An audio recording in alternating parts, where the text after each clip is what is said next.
Hello and welcome to another episode of Mortgage Video Mastermind, where we bring you professionals who share insight into the latest trends, tips, industry, technology, and services to help you create more videos to use in your mortgage business. Today, we are live and Scott is a friend. Hello. Hey, it's Ginger Bell. We've got Scott Shang and Fraser. And we are waiting for a special guest, Nathan. I feel like we're on a date and somebody's not here. It's like, oh my gosh, where are they? They're supposed to be here.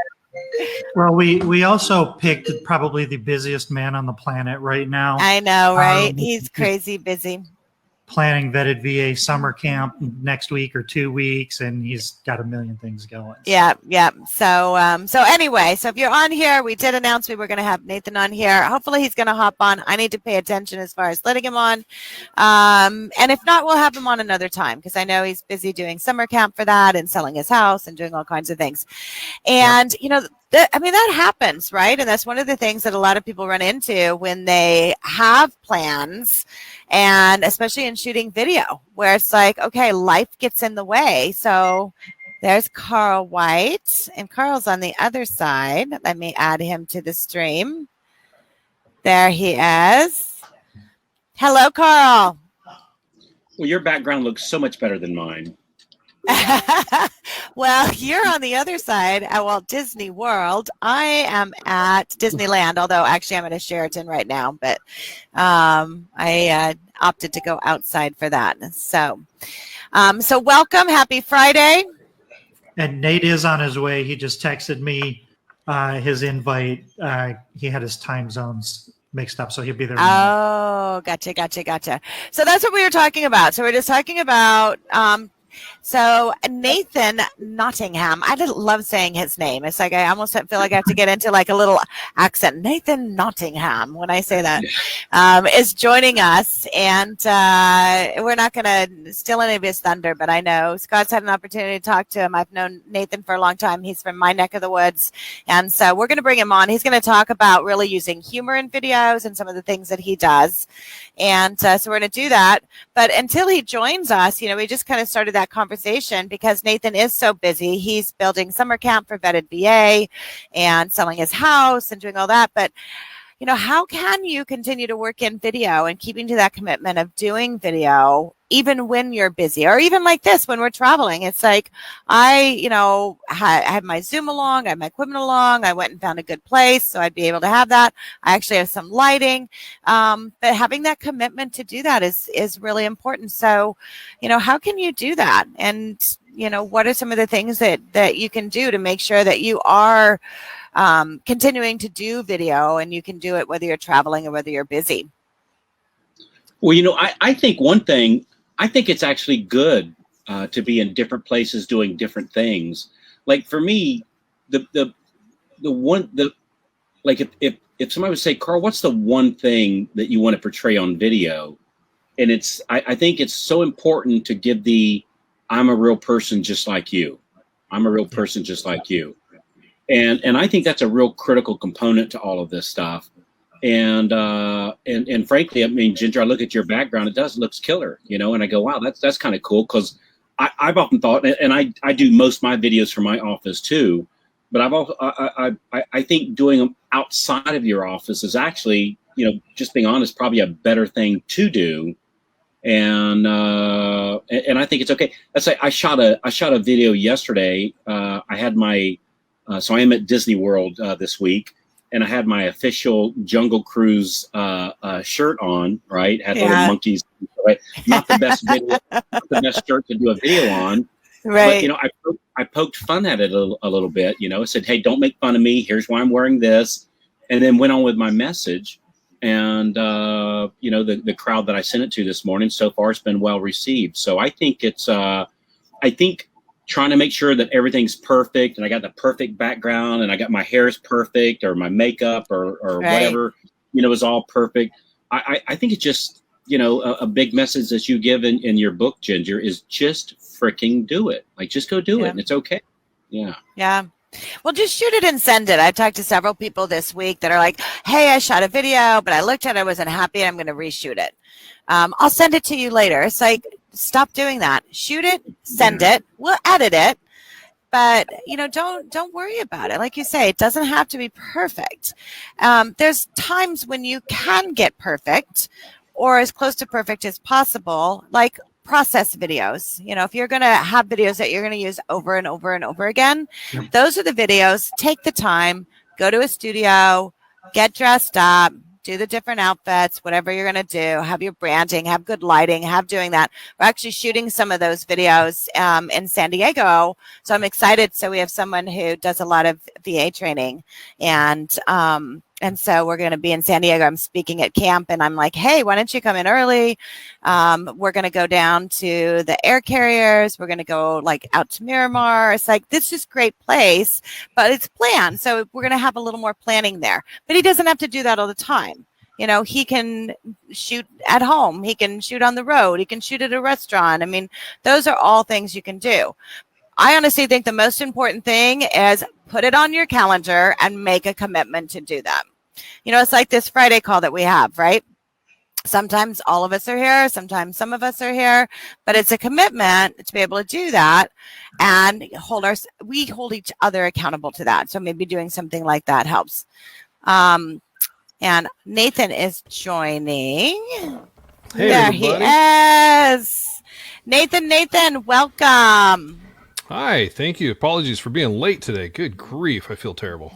No worries. We were actually talking about how to fit in video when you are so busy. And I know you're busy building your summer camp for Vetted VA. You're selling your house. You're getting ready to move to Texas. So you've definitely got a lot of things going on. So first and foremost, thank you. And before we get started, if you can take a few minutes, and this is Nathan Nottingham, and I've known Nathan for a few years, and you have been around the industry for a while. So why don't you take a couple minutes and kind of talk about some of the things you've done, some of your background, and why video is so important. Absolutely, man. Thank you for that.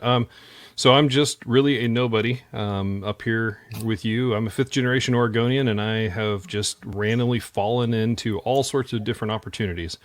And they just more and more coalesced with training and video, right? Because content was going to video, and when I was running a Chamber of Commerce in McMinnville, Oregon, we were just moving more and more to video. And how do you do it? Because our members were like, I don't know how to get my message out, and video is so expensive. And we're like, just pick up your phone and say something. And that is the simplest way to say it always. Just pick up your phone and say something, because if nothing else, we should be used to talking on our phone to another human. Now you're just talking on your phone to hundreds of humans in one fell swoop. And that for me is the video. So to answer that question too, you're busy, just pick up your phone, say something. The nice thing about COVID and Netflix and Hulu and every streaming service out there is that we got really, really good at accepting small amounts of data in small nuggets of time, multiple times a day. And in fact, I think the audience appetite, if you trend YouTube and you trend Facebook video and you trend all this stuff, don't go big, don't go long, don't try to tell me everything. Like, I'm going really long right now in this, and I need to stop because I've already told you what I need to say. Now I just keep talking. So learn how to stop is also another key trick. Right. Well, and the key to that is I always use your threes. Like, if you have your 3 points, then it keeps you on task. Shorter is better.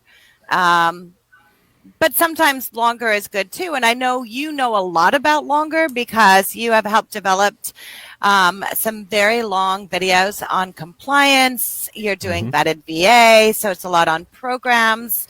And, you're like me. It's like I've done that for a long time, and it's hard to do that. So how do you do that? And I know you are just a gem at this as far as taking something that is not exciting, and make it to where it's humorous, it's entertaining, and putting that into those bite size. So I want to talk first about humor because you're really good at that. So tell me about some of the ways you've used humor in videos. So I think the audience watching or listening to this would say, you know, from a sales perspective, the more you read, the more you're able to connect with all sorts of different people, right? You take in a lot of content, a lot of reading, and then you have something to talk about with almost anybody who sits down in front of you or has a conversation. You can build rapport, communication. So one of the things that I came to learn, I adjuncted as a English teacher at my college when I was doing my master's degree, and I was teaching freshmen writing, right? And I realized pretty quick that the two ways I was going to get through that was either to bore everybody to death and they would hate my class, or figure out a way to make it funny and then they would actually like enjoy it. Because when it comes to education, we remember based on an emotion, right? A lot of our memories just as humans have some sort of emotion tied to the action or the opportunity or something that happened at that moment. It made us feel good, so we remember the sight, smell, and the feeling. It made us feel bad, we remember the sight, smell, and the bad feeling, right? So when it comes to education, you can either do one of two things. You can bore people to death and they're going to complain about it, or you can make it funny and they're like, wow, I laughed. And you know what? I think I learned something, because the positive outcome is what kind of sticks with them. Then it's just literally being a student of Seinfeld and comedians. Because honestly, if you can make a show out of nothing that runs for 9 seasons and finishes on a dud episode and still is one of the most talked about sitcoms out there, you can probably make training about anything and make humor on everything. So sometimes, considering, and I know this is going to sound, I hope it doesn't sound cliche, but literally watching the popular shows out there on Netflix, the popular YouTube channels, and the popular broadcast TV shows. Look at a show like Family Guy. Family Guy started in I think it was 2000, maybe 2001. And then it died. It actually went off the air for a couple of years and then came back. And it came back, and they knew what they were good at, and they have not changed the recipe. Every show has some unrelated, like, mental callback to something that has nothing to do with what you're talking about. They will always do a cutaway, some sort of funny scene about that. And I was working with a couple of the people there at my last company. I thought, what if we do that in our training? And honestly, that's the key to it, because it takes you out of this, okay, we're going through steps 1, step 2, step 3, this law, this rule. And then doesn't that remind you about a time when, and then bang, something completely different just changes your mindset immediately. And then you bring it back and you chuckle and you keep going. Pattern interrupt, right? It's a pattern interrupt. And you're like, what the heck just happened? And then you're paying even closer attention because you're like, where did that thing come from? Yeah. Right. Yeah. And it's building relationship through, and the more random and the more off the wall you can be, sometimes the more you can connect with your audience, because you're going to connect with somebody who is sitting there going, they have no idea who I am because I love woodworking and we're talking about mortgage compliance and that's whatever, that doesn't matter. And then I bring out a table saw and a skill saw and I talk about, using the wrong tool for the wrong job to open a box and open, and people are like, wait, what did he just do? That's hilarious. Like that triggers. So using that kind of humor and just being a student of what people are streaming. So Nathan, so when I hear use humor, I always kind of think about, well, in this some of this is head trash and some of this is true. What if I'm not funny? Like, it's hard to be funny if you're not naturally a funny person, or you don't, if you're not a humorous person in the way that you speak and interact and things like that. What would you say about that? Don't do it. No, I'd say you're just lying to yourself, because there's somebody in your life that you talk to who laughs at you, who enjoys being around you and who talks to you, right? And so embrace that. I can say things in a somewhat dry, my humor line is around like Monty Python, some of those silly, dumb comedies, right? That's where my humor lies. Some others, they have a New Yorker type humor, and it's deep thinking humor, and you got to get there. But know who you are, know what you do, and don't be afraid to use that, because I have no citation of research on this at all. I'm just going to tell you that I believe an attempt at humor is better than no attempt at all. Well, and what you're also talking about is storytelling, right? So it's not just, when you're on video, you're not just saying, you're storytelling. Right. And that's kind of part of the mindset that you have to be in, right? Such a good point. I mean, I love talking to Fraser when we're talking and we can just tell stories back and forth, but the point is not just telling a story to tell a story, say, look at me, right? I mean, the point, whenever I talk to Fraser and he's talking about something that's happened, there's always a point of he's going to bring it around and say, here's what I learned, or here's what we should take away from that. So we go back to the old style of documenting ourselves in human history, which was a verbal documentation, stories told down through generations, and the takeaway from those parables are a good play on that as well, right? We say, well, that's a good story. I can resonate with a part of that story, but what am I supposed to take away from it? So if you can sit there and talk about a story about yourself, share something true and honest about you, well, then if you can loop that in with a takeaway that helps somebody else learn from your wisdom, your mistake, your experience, and they're going to be better off for that, and it's going to stick. You're going to be known as a better communicator. And that is not unique. That is, Brene Brown made it, data is just stories are just data with soul, right? That was her statement. Why am I blanking on his name? Story Brand. You take a look at everything he's kind of built. Yeah, Donald Miller's built all that on. And when he used the Star Wars analogy, kind of to recognize the 7 steps of a great story and the different people, that's also something that you have to take in mind. When you are going to be the trainer, the video maker, the content sender, the communication sender, you are not the hero. When you are the communication sender, you are the Obi-Wan to the hero. Your audience is the hero. So your reflection, everything you do is about them. So even if you say the word I, it has to be in a way that whiffums it for them, right? So now let's use the old, what's in it for me? That has to be something they can say, oh man, yeah, I think I was part of that. That's something I should take away from that. That's something that Carl does really, really well also, is Carl will always tell stories, and then you'll always kind of wrap it up with, this is what I learned from that. And this is what I got out of it. I'm glad you said that, as far as it not being about you, because I think that's the biggest mistake that people make when they're doing video. They think it's an advertisement and they're trying to get people to like them. But even you talk about using humor, you could use humor talking about a story of a client you just talked to. And this happened to them, and oh my gosh, could you imagine if that happened to you? I would lose my freaking mind, right? And then you just go into the story, but they persevered, and this is what they did, and here's what we learned from this lesson. I think that's such an important piece of this. That's so good. I think when it comes to training, those that are in the mortgage industry and take continuing education, you sit there and go, well, why in the world are they doing case studies? Well, a true case study is honestly a story with a parable, or it's a story with a takeaway, right? Here's what happened. Here's who was involved. Here was what they went through. Here was the outcome. Here's how you stay out of that trouble in the future. Or here's what you do as well, right? If when sales training, we're telling them how we won and what they need to do to win. When it's compliance training, we're telling people how people got in trouble and what they should do to not be in trouble. It's the same end takeaway. We all win when we're out of trouble. So making that mindset of it's not something to dread, but it's something to make humorous.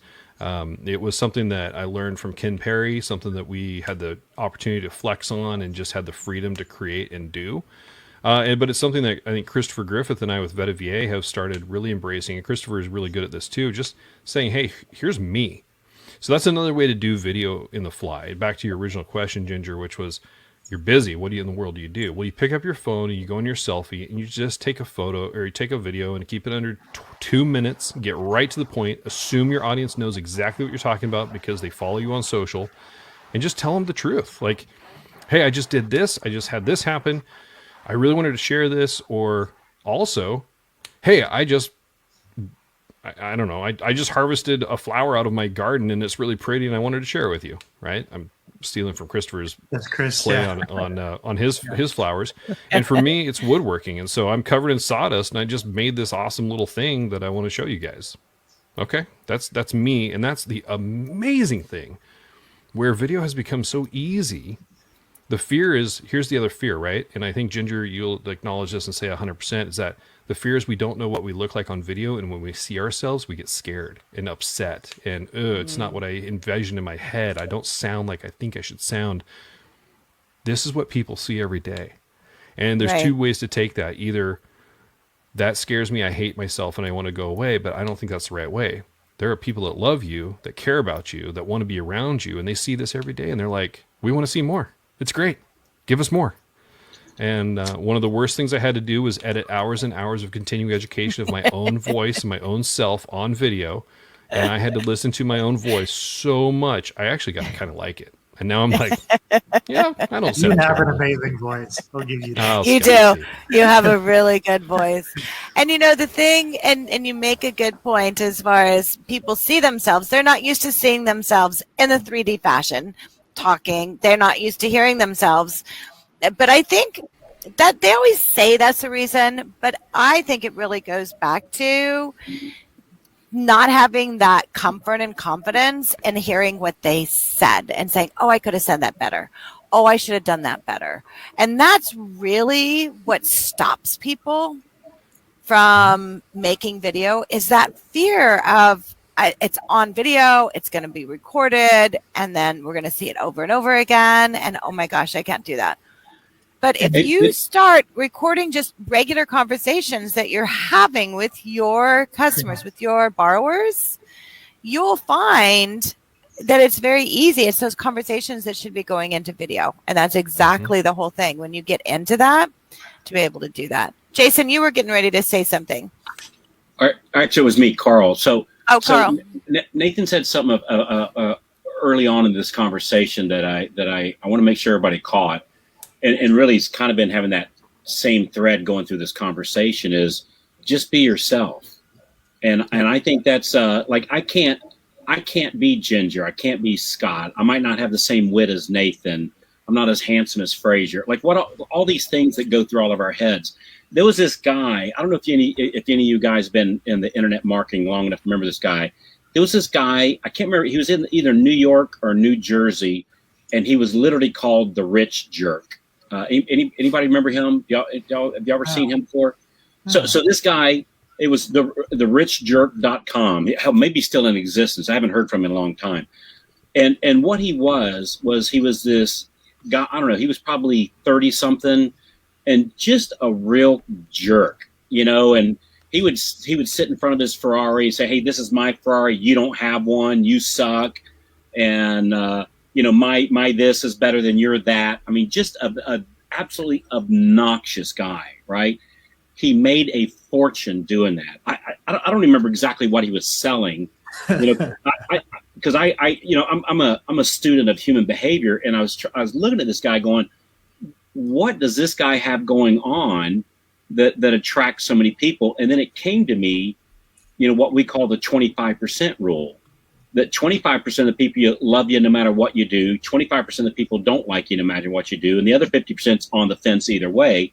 And what this guy was brilliant at, and he might have been the nicest guy ever, and this was just a shtick, right? But he did it so well, I don't think so. I think that's who he was, right? Just a real jerk. And it just taught me, watching him do that stuff, is that, Nathan, you and I could sit here and start doing armpit farts, right? And a certain amount of the crowd will go, well, that was kind of cool. That was funny. And so just be who you are. Yes. And I'm not going to get a yes from 100% of the people. Hell, I'm not even going to get a yes from most of the people. I'm going to get a yes from about 25%. And I'll just focus on that 25%. And if I try to be like Nathan, then I'm going to attract Nathan's crowd and not my crowd. Right. Right. And I will eventually come out. And then if I attracted Nathan's crowd, and then as time goes on, they get to know me, and they go, wait a minute, he's not Nathan, right? Good, bad, and ugly, right? Just the whole 9 yards. Then I've lost the crowd that would naturally be attracted to me, and I've lost the crowd that would like Nathan, but I'm not Nathan. And so it's just, just being yourself is just a huge thing for me. And I can't compare myself to CNN or ESPN or Fox News or whoever. I'm just not that person, right? And I've learned to embrace that. It's okay. It's okay. One thing I just like, and that's, Carl, you said it, you hit it right on the head. And what I would add to that is that if you are who you are, then you're going to attract the people you actually want to work with, right? Because the last thing you want to do is be someone else and attract people you don't want to work with. And I think, to everyone's point is, we all tell stories different. I mentioned this a couple of videos ago about, seeing Carl speak at a conference and about how he was able to tell his story or a story of something else and about his business without really selling his business and what he does as a coach, but just through the story, right? Without, and not having to do any call to action or anything, just telling the story. And to Scott, when, he just recently spoke at one of our events and was talking about the data, what he did, but he laid it out as a story, right? He may not have thought he was laying it out as a story, but he was. And so, and Nathan is the only guy I've ever known that's made compliance actually be wanting to watch a compliance video on purpose, just to see what Nathan was going to do. So, and Ginger obviously being, doing this video for a ton, for a long time and making it interesting. And I always tell the story when the whole reason I even saw Ginger was because of Trid, and I was like, oh, hey, here's someone that's talking about compliance that doesn't suck, right? Like, so it was just one of those, that was interesting and engaging, and people were into it and asking questions. So, you guys have all hit it on the head. Is just making it interesting, being who you are, being unique, because guess what? There's only one of you, and there's already someone else of that person you're trying to be, and you're going to attract the right people every time.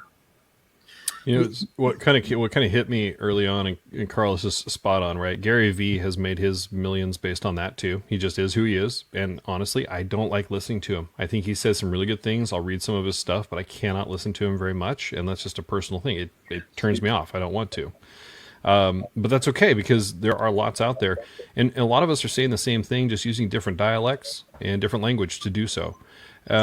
There's also the context of, and this is something I didn't realize for a long time, that my setup, I went to college to be a music major, and then I realized I couldn't make money, so I went into English communications, then realized I couldn't make money, so I added business management to it, right? And so this weird nature of mine, which is my personhood, is just to learn, and try to tie it all together. So it's like a big monkey knot of knowledge in my head that just sometimes little strings pop up. I'm like, oh, I could use that. That's one of the greatest things I can say to everybody, and I'm going to just reiterate what I said early on. Be a student of different topics, even if you're not sure. The internet is rife with just quick communication and ideas and thoughts to look at, and then see what other people are saying, and so you can tie things together in unique ways, and that is what you are good at. The other thing that was said here is that the adoption curve, right? In technology, we have the adoption curve. The early 20%, the latter 20%, it's the same theory, the same philosophy that you're talking about, Carl, which is you got 20 who are never going to like you. And personally, my personal type of Enneagram number and all that stuff, I hate it when somebody doesn't like me, so I had to get good at it. I had to get okay with the fact that somebody would take my training and go, you guys are too funny. That was ridiculous. I don't want to ever do this again. And the first time I would read those, they would eat at me. I was like, how did I miss that? Nobody hates funny. But you're just like, you know what? It's okay. And I remember I harkened back to a choir director I had in high school who said, look, there's always a better bass player than you, and there's always a better singer than you. So while you have the spotlight, do the best you can, and just know you're going to get replaced. And that's how it goes. And I was like, I'm 41 now, thinking back to being 17, and I was like, wow, that was wise words from my teacher. And that's just who we are. So be who you are, get your content out there, and practice, right? We were talking about doing. It's the repetition that throws everybody off. I'm not a healthiest person in the world, but I do practice some things. Video is one of them, right? I had the opportunity, was given the opportunity by my last team to work on, to do repetition, 39 hours of finished product video, right? I spent hundreds of hours in front of a camera looking at the scariest cyclops I've ever seen in my life, thinking how to think and speak on the fly to an audience of one lens. So it is only through doing that I got better. My first videos were terrible. They're horrible. But as I kind of got through, and then I realized what I was good at. And like, I think Carl, what you said, Fraser, what you said, I didn't try to hide behind something else. My voice and my demeanor is not the funny guy. I don't hop up on a stage and people go, oh, this is going to be really funny. I get on the stage and people go, he's going to say something. I wonder if we should listen. That's just the way I am. It's what I hold. It's why I wear a bow tie. It's my take. Now, if you see Christopher Griffith and I on stage and the two together, people are going to look at him and go, oh man, this is going to be pretty funny. Like something's coming, because it's just the way he holds himself. And that's okay. It's who we are. And that's just embracing that and being good at it. I want to just build on all of this that everybody is saying, especially the part about being genuine. Fraser, the presentation that I did for you, and actually we did it at Carl's group also. I talked about content marketing as being the ultimate referral machine. And there is absolutely, so when you're creating this content, you're putting it out there, just like Carl said, the 25% of people that are going to love you, and then the 50% of the people that are on the fence, when they reach out to you, they have already made the decision to work with you. They already trust you because you're your genuine self. The absolute best comment I ever got from somebody is I talked to them after they read a bunch of stuff on my blog, and they said, you know what? You sound exactly like your blog. And I was like, that was the greatest compliment I've ever received, because I never tried to do anything different than how I would communicate with people every single day. And like you said, Nathan, we get scared by this cyclops. But this skill set, these are the same conversations we have with people face to face, over the phone, on Zoom, all day long, and we never even think twice about it, right? You'll jump on a Zoom call with a client and never even think twice about it. But the literal difference between pressing that record button and not just makes us lose. And quite frankly, the other thing that you said, Nathan, that I cannot agree with more, it is literally just that repetition, because at a point you get bored about being paranoid about being on video. You're just like, okay, I guess it wasn't that big of a deal after all. It's just, it goes away, but you'll never just sit there and convince yourself it's not scary. The only way you'll get over that is to keep doing it, even if you're scared.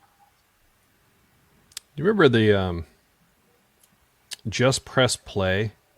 Do you guys remember? I'm going to figure this out really fast. I'm going to bring it up. There was a there was a site, and basically it was built by a Hollywood celeb who said, look, there's a lot of creatives out there that just want to do things, and he built a whole community around just press record, I think was it.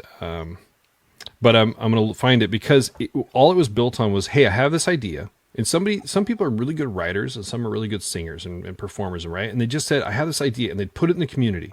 And then a really good voiceover artist would hop in and say, hey, I'm going to record this for you. Here it is.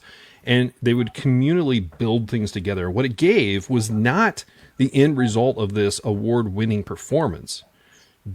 What it gave was the opportunity to have repetition in a safe space, right? I was able to practice. I was able to just continue and try. Now, I'm not saying everybody does that because we have our day jobs and we're trying to enhance this. The other thing I want to put out there, and I hope this doesn't go against what we're trying to spread here, but it's okay to say I'm not good at it. I don't want to do it. I need help. I need to find somebody else to do it for me. That's okay. Because what you probably are good at is saying, hey, please make a video that covers these 3 topics and help me brand it. Right? There are things out there, and there are people who are just not going to do it. Then that's okay. But there are people who want to do it, who don't have the knowledge, but have the willingness. And so they need you to partner with them. Yeah. Yeah. I just ran into, I saw this quote the other day, and it said, courage is not the absence of fear. It's the presence of fear, but doing it anyhow. And that's paraphrased, but I just thought that was brilliant, because that's exactly what it is. And even if I've done a million videos, I still kind of have that reluctance, and you have that little bit of fear until you turn it on, and then you kick in, and then you start doing what you do. You just start doing what you do, and your experience takes over, your adrenaline takes over, and then all of a sudden you're just having a conversation. So fantastic. I like where this conversation went. Thank you. I need to cite my sources. It was Joseph Gordon-Levitt, his hit record. Anyway, that's what I was referencing. Hit record. So very cool. We'll have to look that up. I'll drop some of those into the comment section as well. And before we go, Nathan, I know you have been busy, and one of the reasons you're moving from Washington to Texas is a project that you're working on. So do you want to share a little bit of that? Sure. So a large part of what I'm doing now, Christopher Griffith and I have partnered with Vetted VA. We're continuing to grow that area, and it is quite literally all about non-solicitation, human source of intelligence that veterans can come through and ask just the most honest questions they have without ridicule, without without cursing, and just be dealt with honestly and humanly with citation of sources. So whoever they go work with, they go with knowledge, right? And this is I'll just put it this way. If you can't change, and this was from my regulation training, right? If you can't change an industry based on regulation, because then as soon as you put another block in front of a company, they're going to figure out a way to get through it or around it or under it. But if you can change the hearts and minds of the audience and the market that's demanding it with knowledge and experience, that they go in fully knowing what's available to them, the questions to ask to be served best, then that's a win, right? You're changing future generations of that individual by helping them get the most out of a benefit they've earned. So it's taking my experience in video training and creation. It's taking Christopher's ability to build community and putting us together. And we've got a lot of professionals who are going through the training process, who now practice, and again, repetitions, right? If I can't get you 10,000 VA loans to write, what if I can get you 20,000 VA questions to answer?